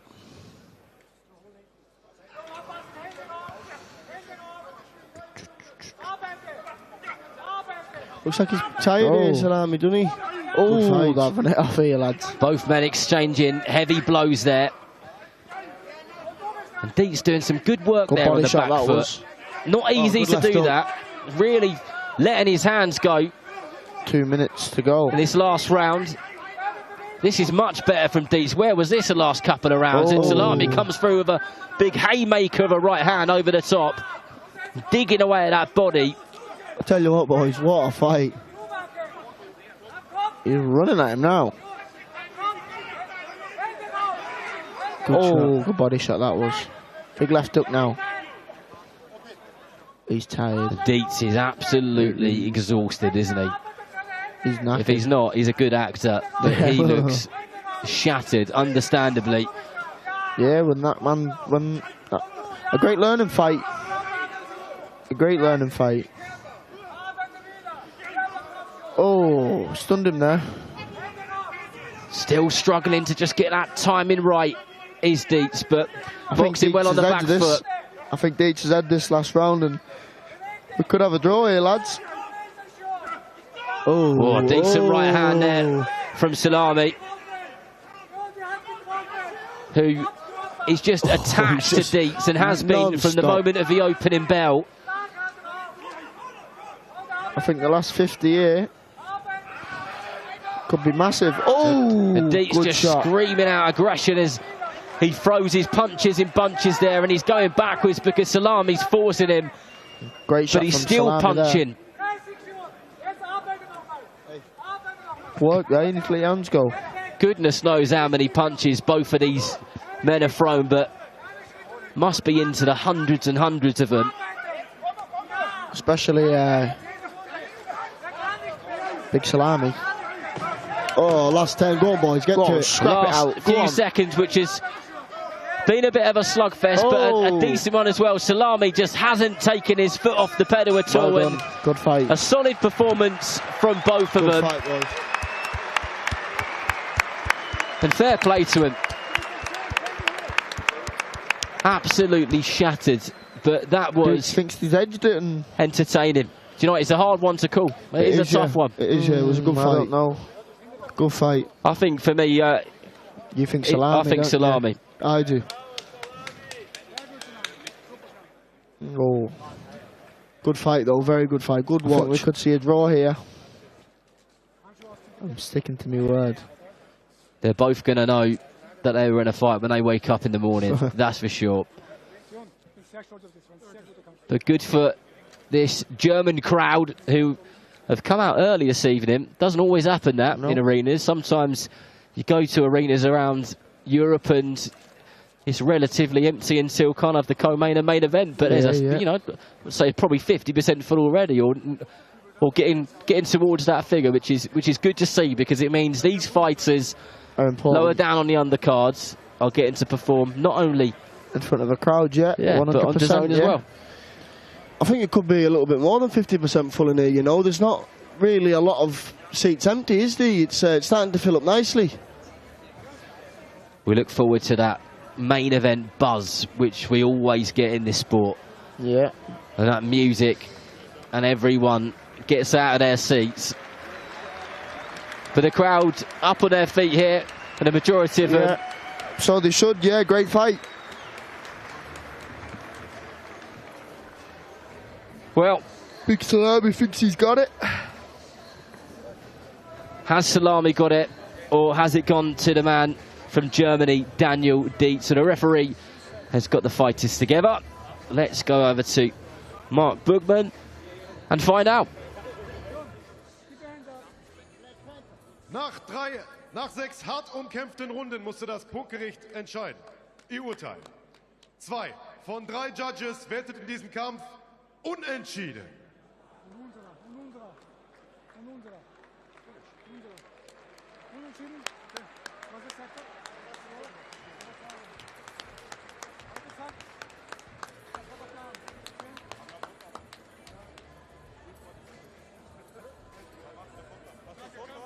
Well, you called it. Yeah, the future was reading into the future. Darren, the future, you know me. But you know what? Maybe that's a fair result. That a draw. No, we don't like the draws. Yeah, I don't think any of them deserve to go home a loser or either or. So he started. He pulled it back. I think the last 2 rounds. Daniel Dietz, he did. You're right. He was boxing well on that back foot. But it was a good fight and it was a good watch, and I'd like to watch it again. So, yeah, maybe they should get it on in the future, maybe for a bit longer rounds and scrap it out again. Well, 3 fights done and dusted here in Germany on the prelims. 1 more to go before we live on DAZN later on with the main card, which is, of course, topped by Agit Kabayel, who has his homecoming, something which he's wished for, that he shouted for, and something which Frank Warren and Queensbury have delivered for him, and this place will be rocking later on. Yeah, definitely, definitely. They've come to see their hero, haven't they? So fair play to them all. They've come out to see him, so credit where it's due. Exactly, and sometimes there's certain places which don't get the kind of big fight nights and, you know, the big events. And there's particular fighters who are able to fill up a place like this and put it together. And that's not only important for them, but for all the fighters on the undercard as well. Yeah, 100%. It's a once-in-a-lifetime opportunity. He's on homecoming, and he's coming home, so they've come out for him. Fair play. But this Knyba's going to be no walkover. Absolutely not. He's got some heavy hands, as Knyba. Big old solid dude. 1-2. Yeah. He's knocked many a man out and properly flattened them as well. So this is not a... Well, it's not meant to be a walk in the park. That's the truth. Right, we are ready for our final bout of the prelims. Over to Mark. Let's have it. Im Schwergewicht, angesetzt auf 8 Runden. Und ich rufe in die Rotecke Brian Zwart.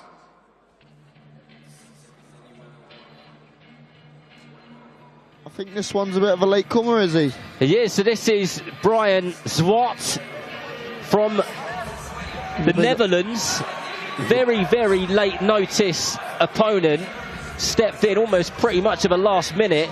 So hats off to him. He's a big old boy. And another heavyweight contest. I've been looking forward to watching this Kevin dude. Watched him at the weigh-in yesterday in some shape. Great shape.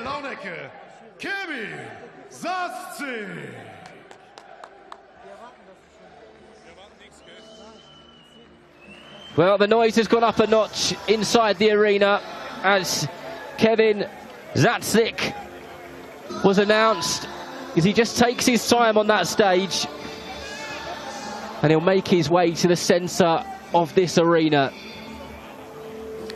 Great ring song. Fantastic ring song. And he'll be looking to put on a solid performance. And the crowd are loving a bit of this, which is great to see.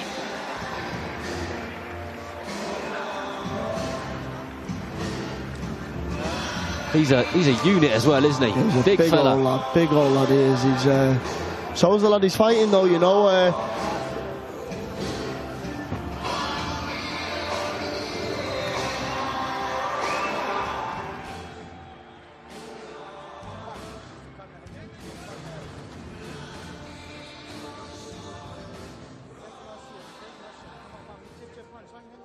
Ihr Punktgericht für dieses Schwergewichtsduell besteht aus Mauricio Rinaldo, Hendrik Schramm und Daniela Otten.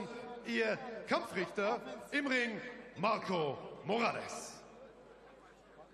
Der Boxer in der roten Ecke ist 22 Jahre jung, 1,99 Meter groß und ist vergangene Nacht erst hier eingesprungen.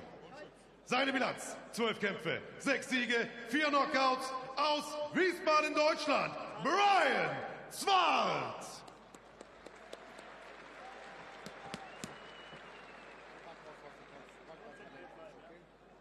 Sein Gegner in der blauen Ecke ist 34 Jahre jung, 1,88 Meter groß und wog ein mit 104,4 Kilogramm.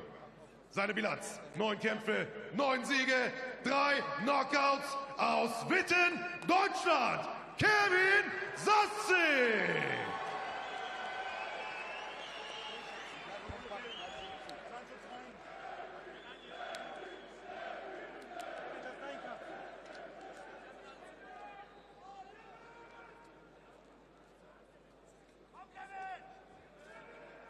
Well, here we go then, the final bout of the prelim show. Brian Zwart versus Kevin Zartstick in the heavyweight division. Yeah, he's in some shape, Kevin. Kevin Zartstick in those white shorts with the white gloves, and Brian Zwart, a late replacement, boxing out of the red corner with the red shorts. I'd like to see Kevin just twat him over the top with that big overhand. Zartstick just trying to take the centre of the ring.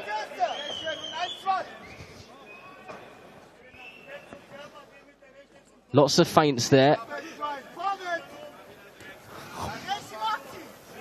Down to the body from Zartstick. He's an awkward guy, this guy in the red shorts. What's his name? Brian Zwart. Brian Zwart, yeah.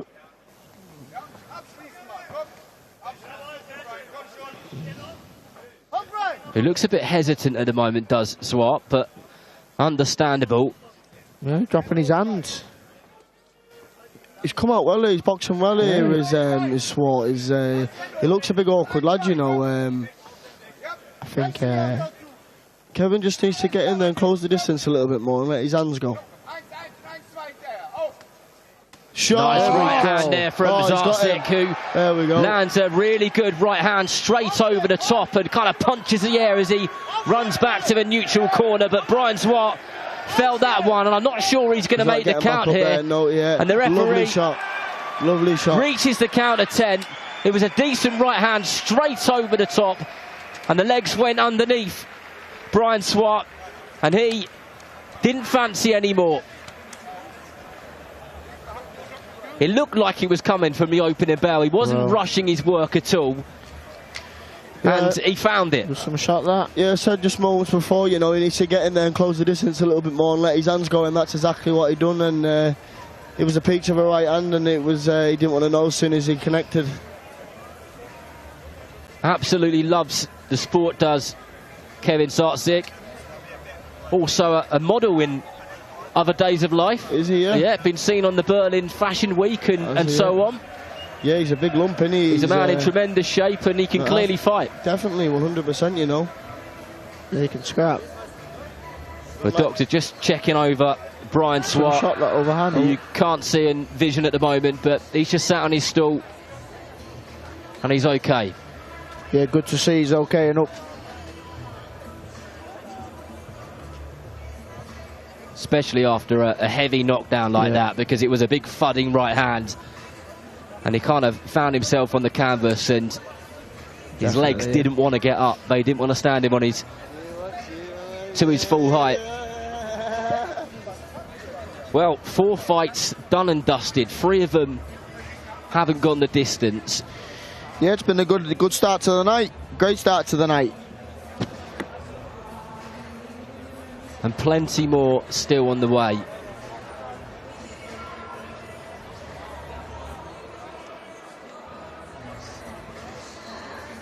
And obviously Brian Swart was a very, very late replacement, which takes a lot of guts to turn up, get in the centre of that ring and fight in front of a big audience against, you know, a home fighter as well. Undefeated fighter as well, I believe. What is he, 9-0? Is he's... yeah, 9 fights, 9 wins. 9 fights. That was knockout number 4 for him, so... Yeah, listen, to come and take it on, it was at short notice as well. He showed a great account to tell, you know, before he got caught with the right hand, and as soon as he closed the distance, he got caught with that right hand. It was just good night for him. Yeah, I don't think many people could take that right hand though. It was flush on the chin, wasn't it? Took his block off. Textbook stuff. Well, the referee will get both fighters to the centre of the ring. We shall find out the official time. And remember to switch over to DAZN. Live and exclusive on DAZN. After this, because loads and loads more to come. Kicking it off with Nelvi Tiafak versus Peter Twick. I'm not quite sure what the hold-up is here.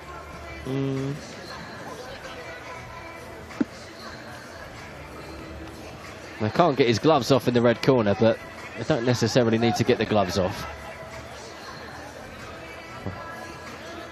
Unless that is a rule here in Germany. Maybe. I think everyone's done it so far, haven't they? Yeah. Interesting one.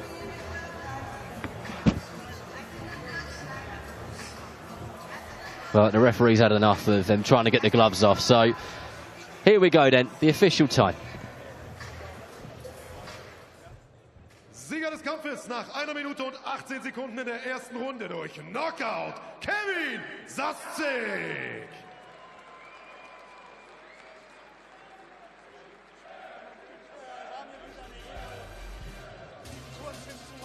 Well, there we go. We finally got the time in German, nevertheless. Thank you so much for watching. Thank you for your company. So much more to come live on DAZN. Good evening to you. This is the moment the world has been waiting for. The judges are ready. The fighters are ready. The boxing world is ready. The fight starts now. Let's go. How do you like it? On the show. So aggressive, so focused. It all comes down to this. With a corner knockdown. Still the undisputed champion of the world. Fight Night, only on DAZN.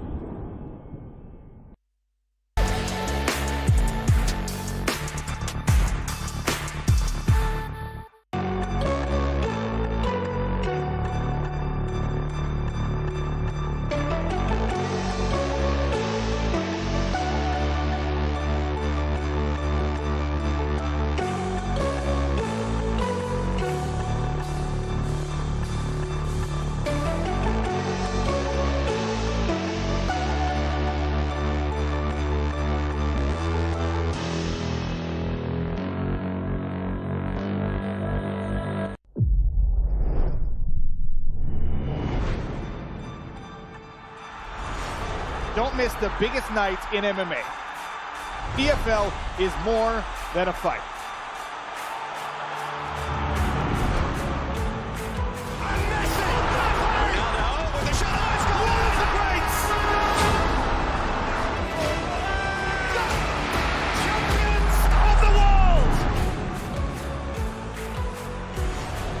There's all to play for, which is so exciting. These teams have to come in here and give it their all.